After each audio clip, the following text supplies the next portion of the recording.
Hi, my name is Kelsey Zabowski, and today I'm going to be explaining the difference between selective and defensive listening. Starting off with selective listening. This occurs when we only want to hear what we want to hear. Basically, we're blocking out information that we don't want to hear and paying attention to the information we do want to hear. Selective listening can be kind of not the best because you're, in a sense, having a lazy mind and avoiding listening to something just because you don't agree with it, you're biased about it, or you just don't want to hear about it. A person can be selective and still keep their own ideas and thoughts. Choosing to be less selective in your listening does not mean you have to be less selective in your ideas and opinions. Instead, it's a matter of welcoming different opinions, ideas, and perspectives and allowing yourself to consider them. Don't rule out any perspectives, always have an open mind.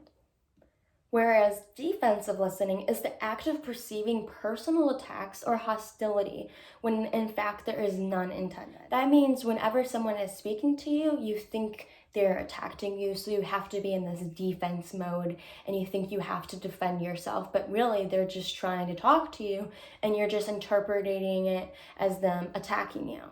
Both selective listening and defensive listening are unhealthy ways of picking up information and should be avoided. Listening online can be harder than listening face-to-face because there might be a great deal of noise and frequency or technical problems that could make it really hard for one to listen online. So it's important to make sure when you're talking to someone on a meeting, FaceTime, or Skype that you are in a quiet area where there is no distraction, no noises, you have good cellular reception that you can reach the other person. Those can be barriers when trying to listen over CMC. Listening online can be a little bit harder than listening to face just because there is a barrier and a lack of that personal connection, but you can still keep and maintain eye contact. If you're doing a web interview or a Zoom or whatever it may be, you can still follow all those listening guidelines to CMC. Still be mindful and fully present in the moment.